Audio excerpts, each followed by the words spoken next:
I would recommend you go ahead and hit pause in this video, brew yourself a fresh cup of coffee or whatever your morning delight would be, and then come along the journey as I take you through my shop tour 2025. There's a lot of reasons why I typically shy away from shop tours. In general, they kind of pick at all of my insecurities, but I decided that for the sake of good record keeping on this kind of next chapter of the shop that I have opened and preparing myself for kind of growing my shop and this channel in every way that I know how, that a shop tour is a great way of kind of having a marker in time and history about how things are laid out now. In a similar way, I kind of wish I would have done this back in 2023 because a fair amount of things have changed and all of them for the better.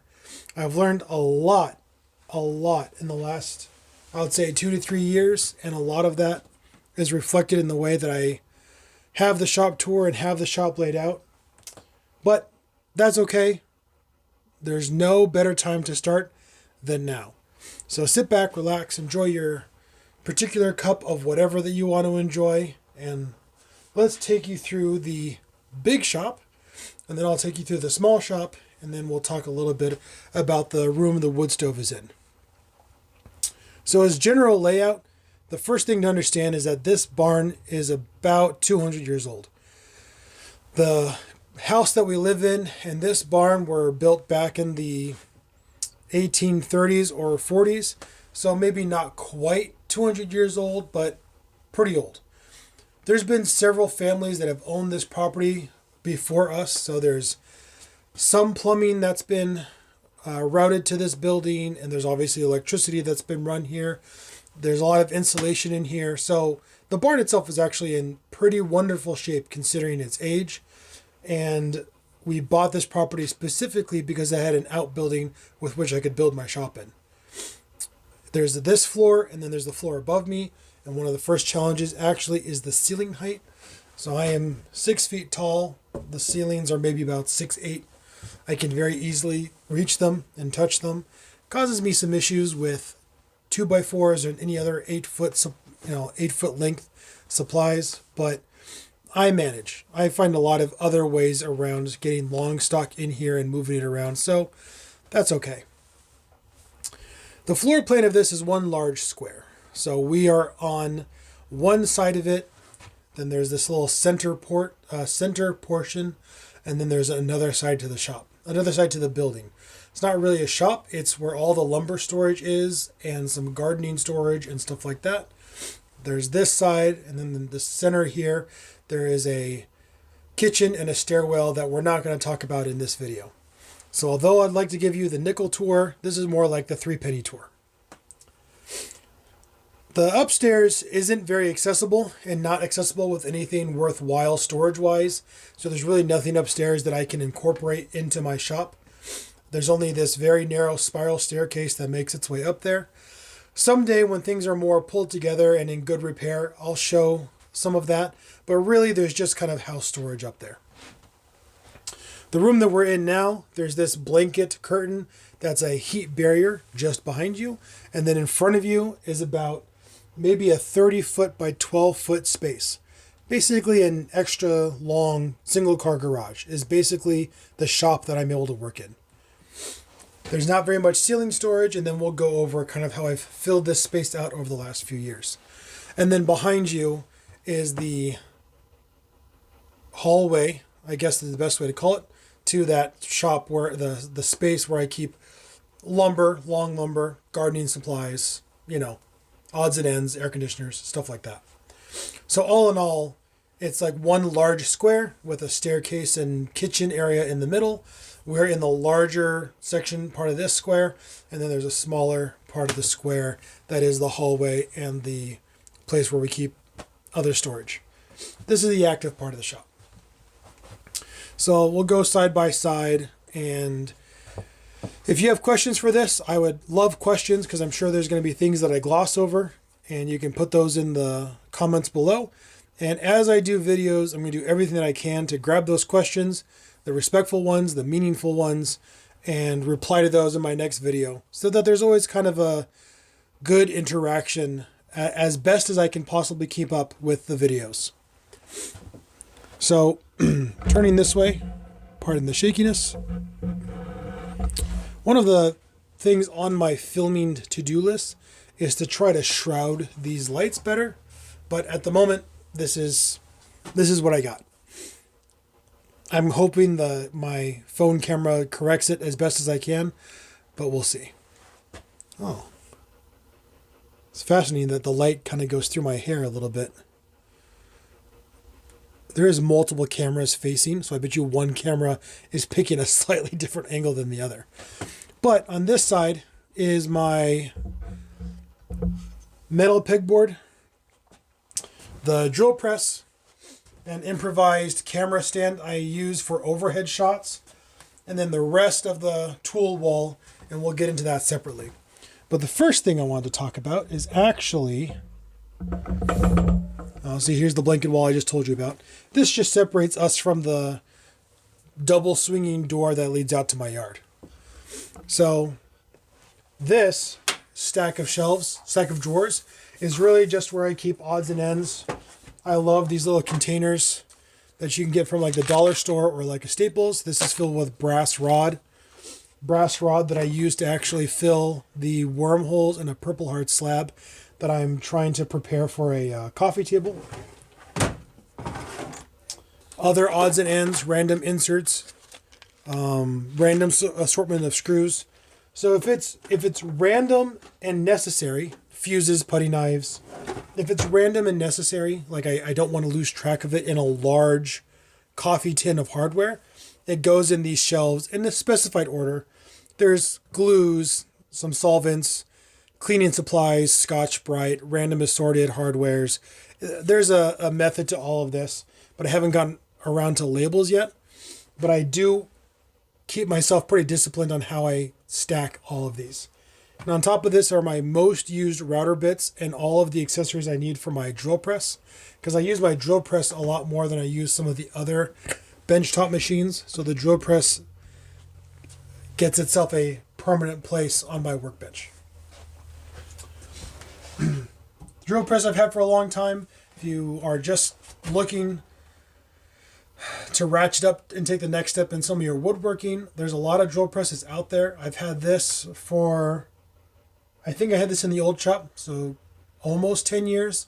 And then my dad's had his probably closer to 20. Same brand, same model.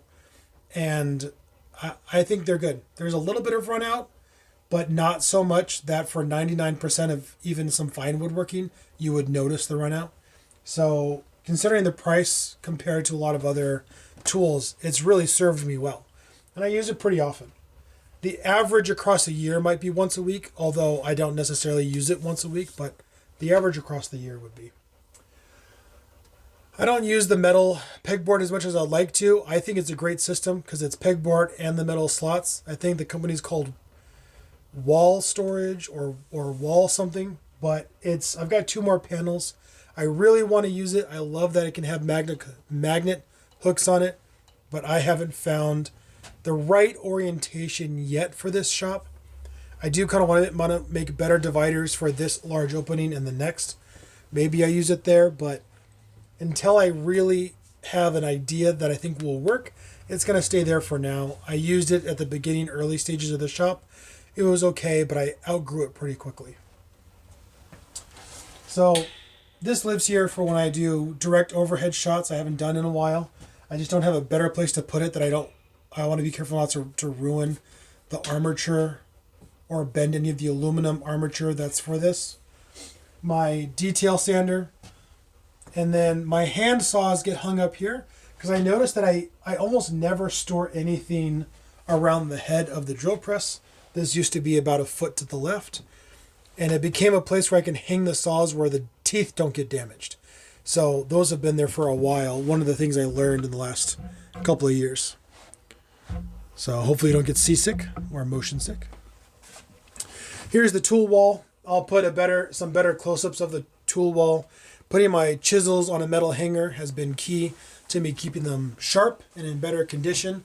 And I also can see which ones I use for general cleanup garbage and which ones I use for joinery. So that way the ones that I kind of use for breaking up glue spots and epoxy spots, I keep that way. And the ones I use for joinery, I keep sharp and clean. So it's kind of just helped make sure that I'm keeping those in order. And then my Bluetooth speaker, when I'm not filming, I like to listen to music or podcast when I'm filming on my phone. Unfortunately, not an option, but I've just noticed that it's really nice to have it tucked and out of the way. And the more dust collection I use, the more dust free most of this stays. But it's been a benefit to just have some noise in the shop when you're trying to lay out things and stuff like that. And then there's the rest of the tool wall. I've thought about French cleats before, but I don't really want to cover up these pine wideboard panels that were here. I have been back and forth on the French cleat. I'm almost outgrown the current setup that I've had for a couple of years. These were just random scraps of pine that I put little feet on to make kind of floating shelves. You can see the anchors. So they're not truly floating shelves. But it took me about an hour and a half to make all the shelves, and it just really improved from the wire rack I used to have all the tools in. So this used to be a pretty empty wall. I think maybe I had clamps on here at one point, but I had lots of shelves where things were stacked. And then I had like a grid of metal hangers on here. That worked better. I outgrew that, and so now I'm at the floating shelf stage. I like the aesthetic of it better, but I've almost outgrown it. Part of the reason I'm doing the shop tour is to document this now, because I'm sure over the course of this next year of learning, I'm going to finally get the idea that I think is worth experimenting. And now I'll have the record of kind of how it used to be and why I made those decisions. Moving over and down. This is a Formica countertop that my brother and his wife gave me.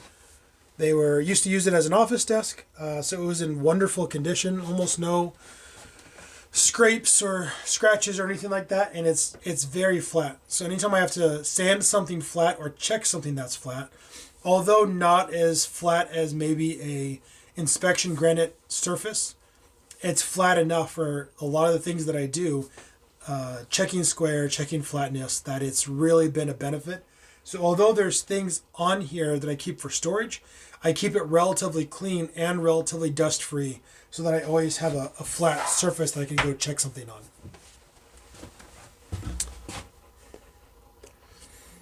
And then the rest of the tool holders.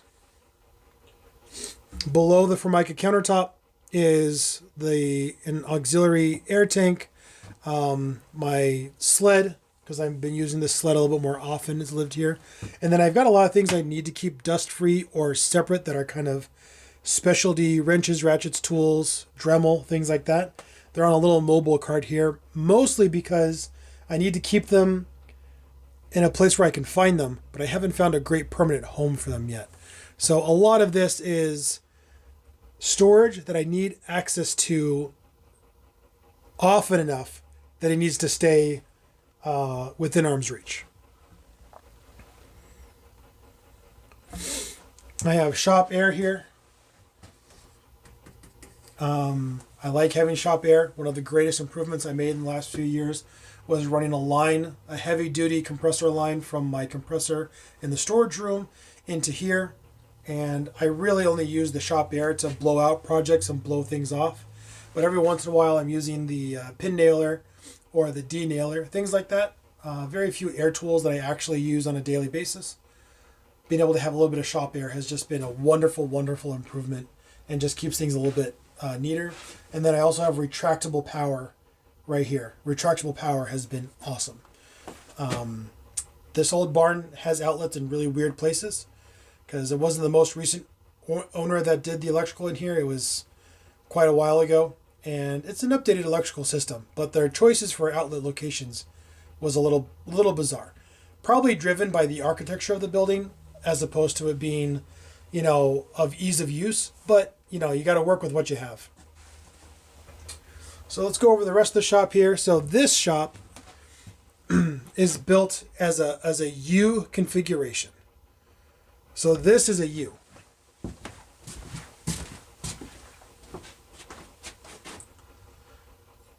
I do my joinery on this bench.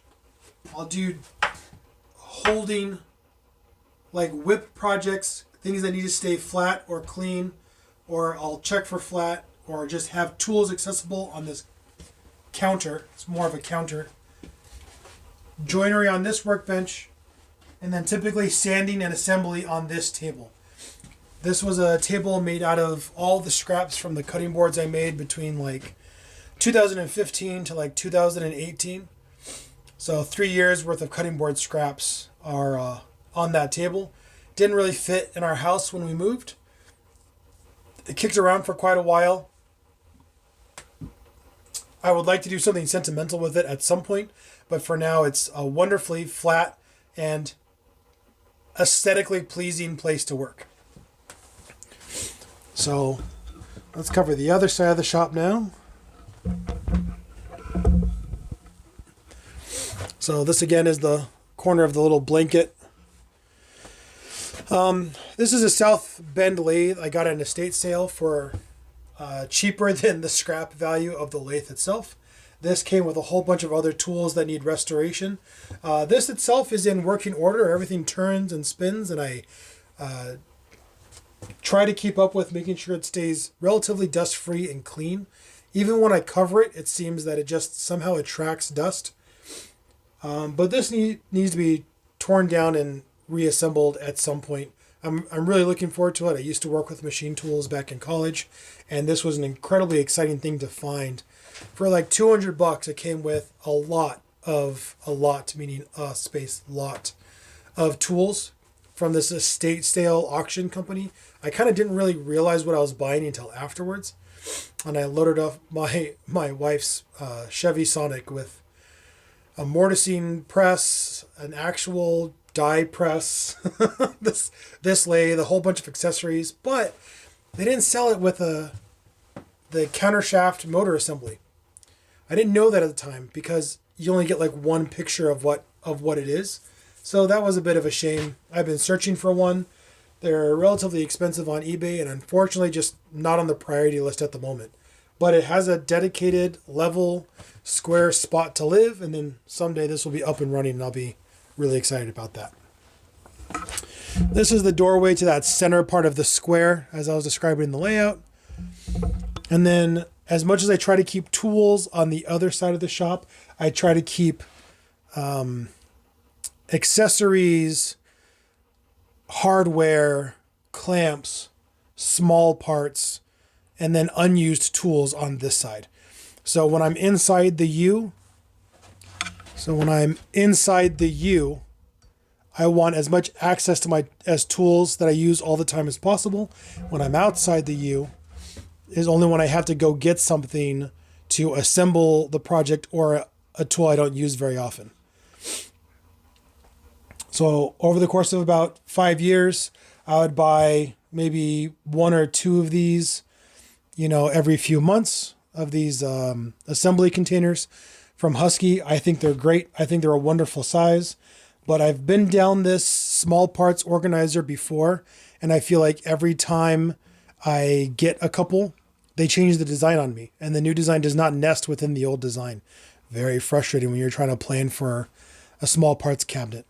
So while they were selling these, maybe like once every other month, I'd make sure to buy one. They were $8 for the longest time, and I accumulated as many as I could. And then sure enough, in a couple of years ago, I feel like they changed the design. However, I think 3 of these are still unfilled, so I think I might be okay for most of my small parts storage needs.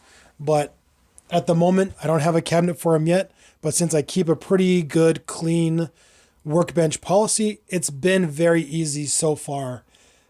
Maybe not very easy, but it doesn't present too much of a challenge yet by being able to just take the stack on here, find the one I need, and then put the stack back together. Once it becomes too much of a hindrance someday, I will find a way to put them into a cabinet that works in the shop. But for now, the nested stack is okay. Let's change your angle so you can see the rest. All right. You see my clamp wall over there? One of the things I'm probably the proudest about. And then a glass board where I work out some details for commissions and put reminders for myself. My machinist toolbox, which has like specialty drill bits or hard to find drill bit sizes or the extra small ones, taps, dies, a couple of pieces of really precious hardwood test segments, things like that. Small parts that you don't want damaged. I think I used to have scroll saw blades in there, things like that. They're small, they're precious in terms of their delicateness and hard to find or purchase. So that goes in there. That made a big difference in my ability to keep certain hardware kind of safe and uncontaminated. The clamp wall is awesome. I'll talk about that more in a second. And then that's really all that's on this side. And then right over here, you see kind of the barrier to the small shop. Right now we're in the big shop. And then the small shop is where I film a lot of my intros.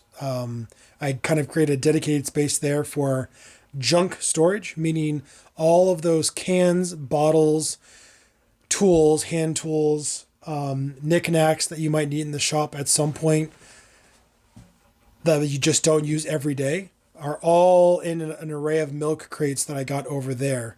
So that kind of very, very limited panel storage kind of is the separator between this room and the next, even though there's no real separation. So yeah, as you can see, that is actually the next room, even though it's kind of one large connected room.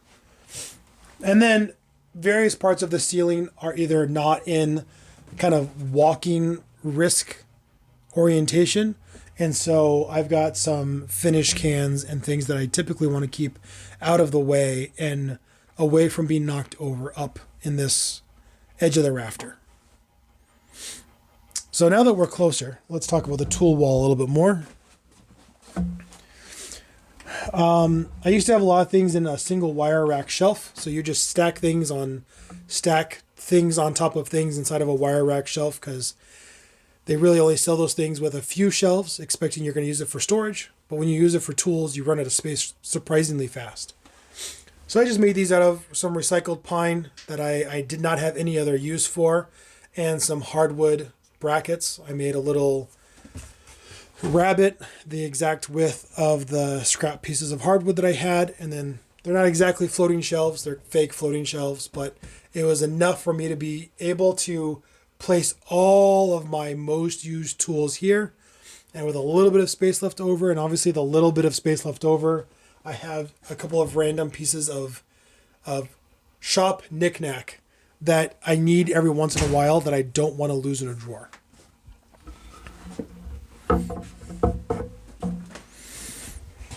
All right, what haven't I explained?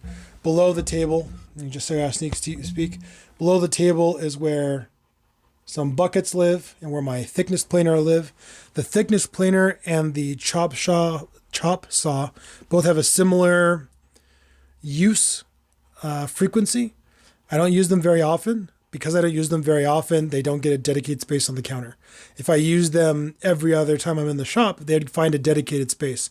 But since they don't, and I don't want the footprint of a cart to gum up the works yet, they live and I have to pull them out every time. It's a pain, but I used to have a dedicated spot for everything, but then no space to work.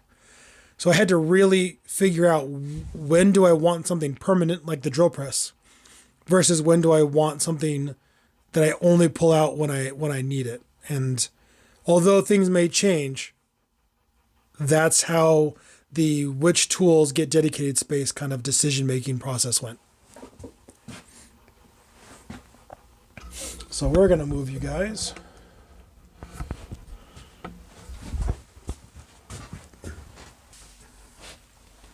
The clamp wall is something I'm probably the most proud of. If you use traditional pipe clamps like the Pony brand or whatever other brand you might use, a few of them make it, a 3/4 inch conduit hanger, like in your electrical section of a big box store. 3/4 inch conduit hanger grabs onto these pipes really well, and it makes the exit and entrance off of the rack really smooth and doesn't rely on balancing on a 2x4. It's the best solution I've found for pipe clamps so far. I am convinced there's probably much better pipe clamp solutions out there and clamp solutions in general, but I really enjoy my setup because I don't have to fiddle with anything. I can get my hand around a clamp and pull it off. So for F-style clamps, that's about the width of a 2x4. For squeeze clamps, they're on a piece of wire rack leg that like has all the little slotted holes in it. Small F clamps still about the width of a 2x4. So my squeeze clamps work on here really well.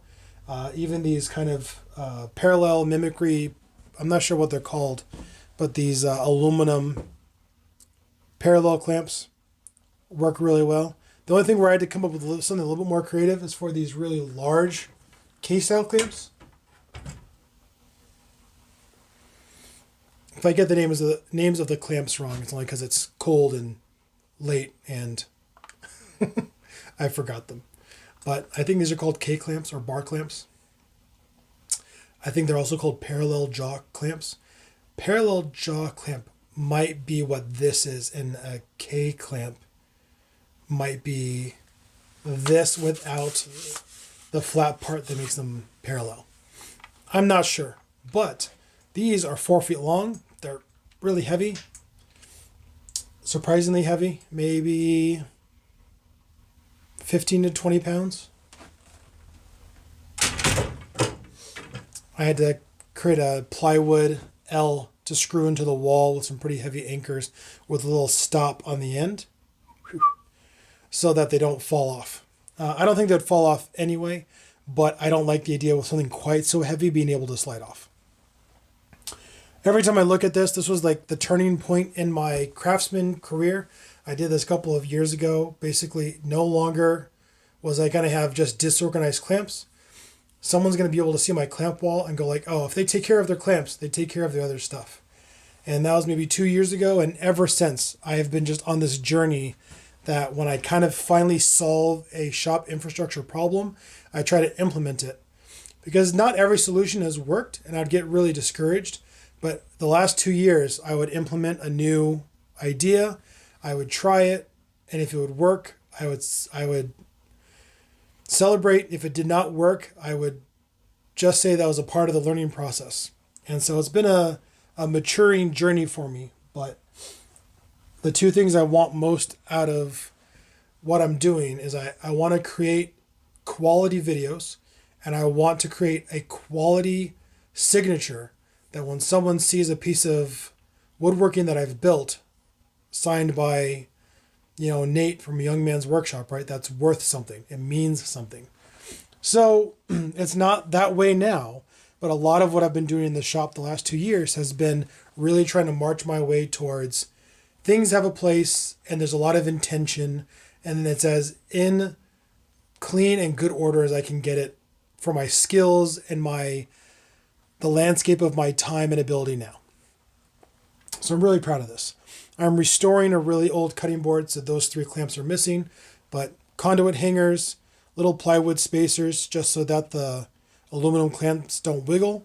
This has been great. This was like a 20-minute solution to a clamp problem, and since I don't need many more clamps than this, maybe I'm at 80% clamp capacity, this does just fine for now.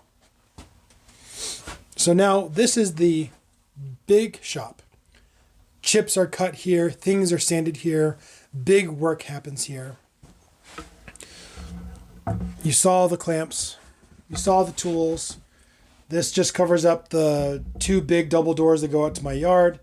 You saw the parts, drawers. You saw the tool wall. Here's where I keep all my sanding discs. There we go. Here's where I keep all my sanding discs in old biscuit tins. I think that's one of the best places that you can keep them. In general, over the last 10 years, I try to collect metal tins that have a good fit because they stay pretty dust free. I use a lot more dust collection now than I used to because I just have better options for dust collection now. But I still keep stuff in there because they're easy to find. And I really like just old tin things. It's very nice. And this is kind of the beginning of some miscellaneous hardware storage anyway. So this is a part of the corner of the shop that I haven't quite figured out, but maybe it's about 30% figured out compared to how it was. And then you have the wall, this wall, that separates you from the small shop. So if I put you down here, I know it's at a funny angle, but it can be at a funny angle for about a minute. I'm standing in the small shop, and we'll do a walkthrough after anyway. Standing in the small shop, I did a lot of work to clean this mess up because I had solutions here that just did not work. And then I decided to leave the wall blank for now.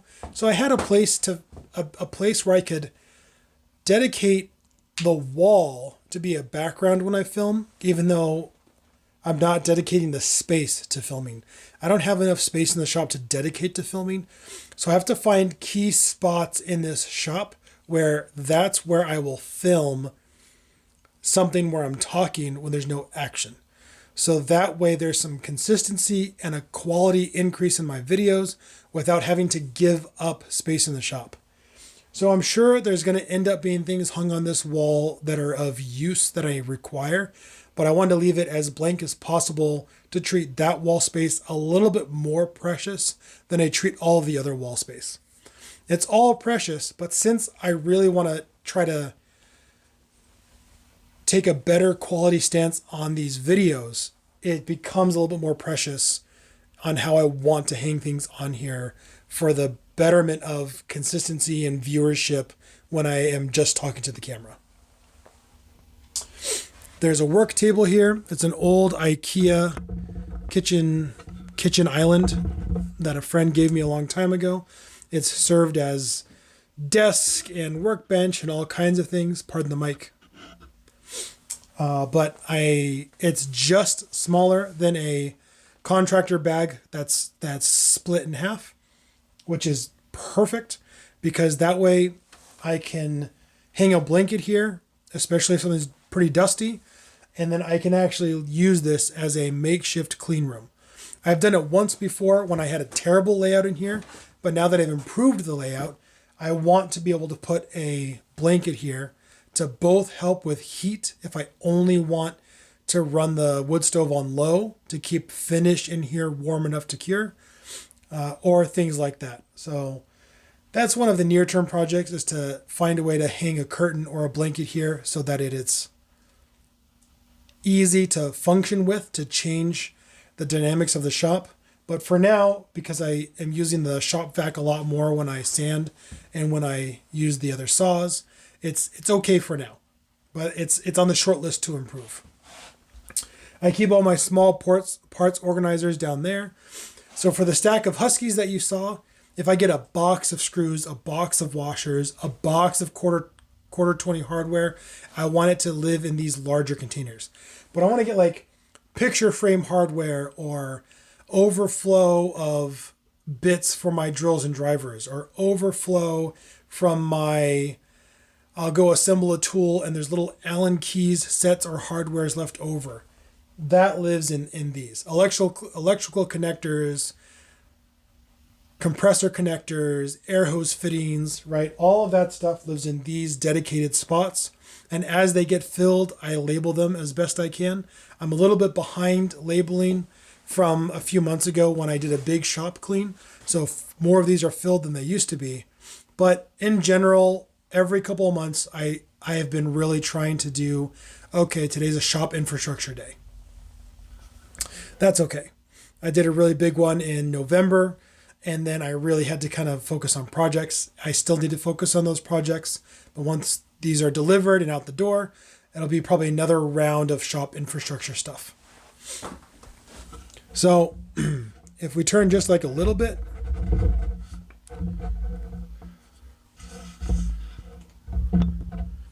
you can see that was the miscellaneous storage and the sanding.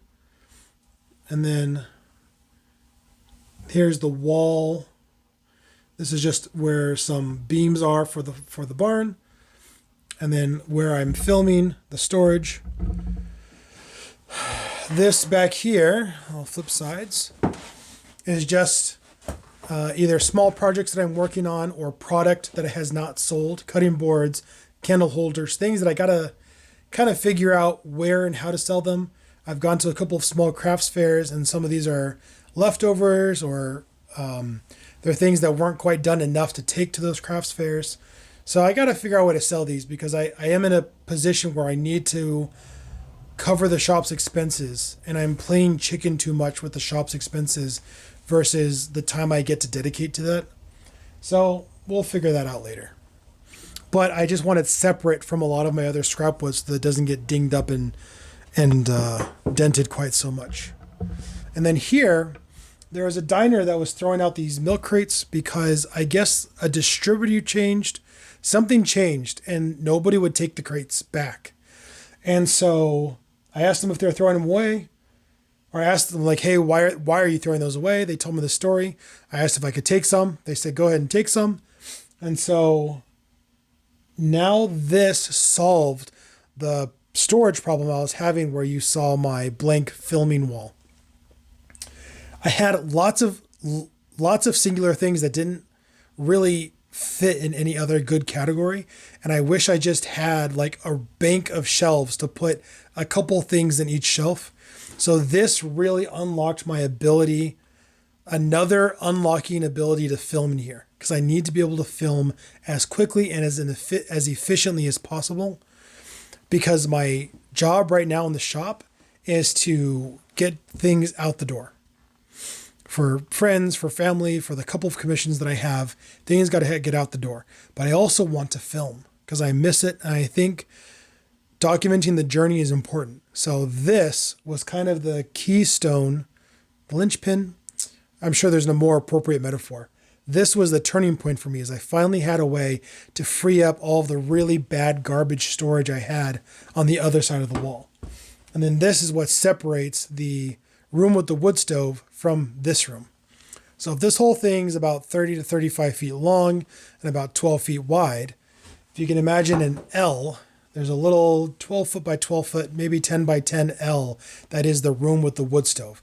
It's got the door that goes to the backyard, and then it's where I dry out pallet wood and store pallet wood.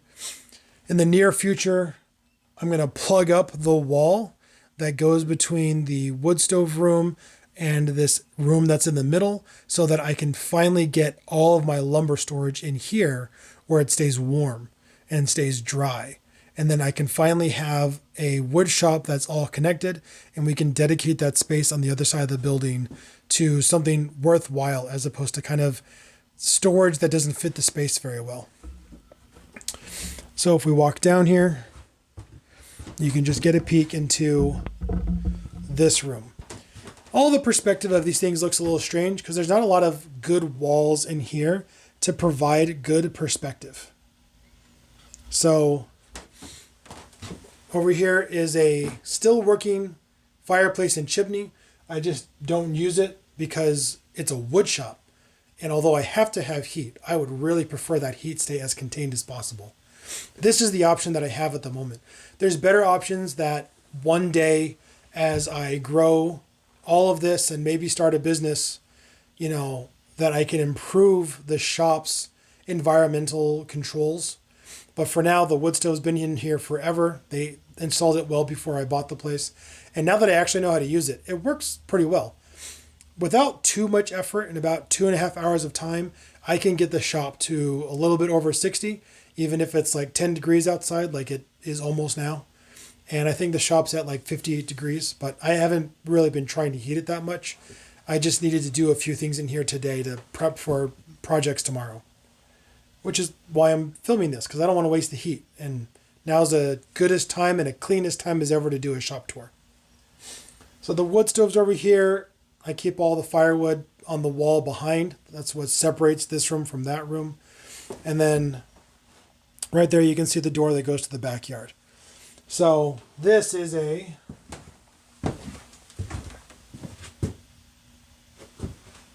like 10 foot by 12 foot by 12 foot room where someday I try to keep all the wood storage. There are some other things that I keep in here for now. This plank is too long to keep anywhere else at the moment. And then my Craftsman table saw that I restored is in the corner until I can get some motor and parts for it to get it up and running, because then I'll use that as my dedicated table saw. And the Delta that I partially restored, I'll fully restore it as best as I can and give it away to someone. Maybe one of my I've got a few woodworking friends just getting into the hobby, and they don't have a table saw yet, so I'll start there and then reach out until it goes to a good home, good garage, good wherever. One of the benefits of the small shop is that it does have rafter access. So I do keep just about anything that's under 3.5 feet, anything that's under 40 inches. I keep in here. There's a couple of exceptions in here right now because of some hardwood that I just recently processed, but I really try to keep this stuff pretty limited up in the rafters, because I don't want to really fill them completely up until I kind of want to reserve this space for jigs and things like that. But for now, it was a reasonable solution for making sure I kept on to some things that were useful. So if it's kind of 40 inches or below, it navigates up here. I really want to control that down to a specific measurement. And then if it's 20 inches and below, I actually keep it in the shelves underneath my assembly table. Then if it's 12 inches or below, I keep it below the sandpaper. And then if it's below 6 inches, I generally throw it in the fire stove, in the wood stove. It's just, I get too much scraps. There's too many cutoffs. And I want to treat all the wood preciously, but then if you do that, you end up with a shop full of lumber and no projects because there's no space to do the projects. So this has really been the way that I have been trying to deal with my offcuts protocol, is that, under 40 inches, full length dowels, things like that can go in here, but under 40 inches and then kind of under 20 inches, and then I'll do under 12, and if it's 6 and under, it goes in. Or if I've got too much oak in here, I'll cut up the oak and throw it in the fire, things like that. So maybe 3 times a year, I'll kind of go through all of my small wood storage and see what's good kindling, and I'll fill up a bucket full of kindling, and I'll use that to start my fires. So the areas of improvement are really this. This was great in terms of I was able to throw everything in here. It needs improvement. But now it's in a managed space versus kind of the pile that was before. And then in general, this corner where all the sandpaper was, that needs improvement. It's better than what it was. It's kind of the spillover of, I've got things in buckets that kind of belong in buckets. I just don't have a great place for the buckets. So there's a lot of improvement left in the shop. The shop's not in the perfect state that I'd like it to be, but it's in a better state. This is the best the shop's ever been. It's the most functional that the shop's ever been.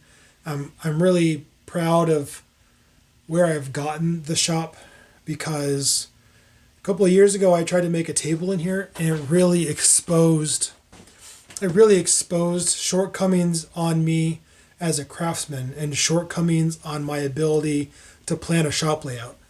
And that really kicked off what we're dealing with today, which is, man, it was such a painful project, but I loved the result. And it exposed failures in the shop, a lot of which I fixed, and exposed skill gaps in myself that I'm now trying to overcome. And then the next project I did was like a little bit better, but it really exposed areas where the shop or myself was deficient. And now that I've had enough humility, which I really didn't used to have, I was too insecure to kind of deal with the shortcomings. But now that I'm better, not perfect, but now that I'm better and I can kind of deal with the shortcomings, I've really noticed that the shop improves faster and I improve faster the faster I can deal with the shortcomings. So I hope you found this entertaining, inspirational. Hopefully I didn't talk so long that your coffee is already gone, but it's always worth brewing a second cup, which is exactly where I will be heading now that we've wrapped up this video. So this was a pretty big overview. If you have any specific questions, let me know. Someday, probably this year, I hope to do a full shop tour, a full nickel tour. This was really the 3-penny tour of the active workspace, because the other workspace it's tidy, but it's just storage. So it didn't feel worth the effort of trying to light it. The lighting's even worse in there to try to talk about. So this was pretty much a big overview. So if you have questions about stuff that I've shown, or any of the holders specifically, or anything like that, any reasonable question, leave it in the comments below. And I'm going to try to incorporate those questions into my next video and keep myself honest with the community interaction, because I really want these videos to be worth more than just the documentation itself, although that's of great value to me also. I want to be able to tell a story and tell that story with increasing quality every time. So until next time, I really appreciate you watching, and we'll see you in the next project.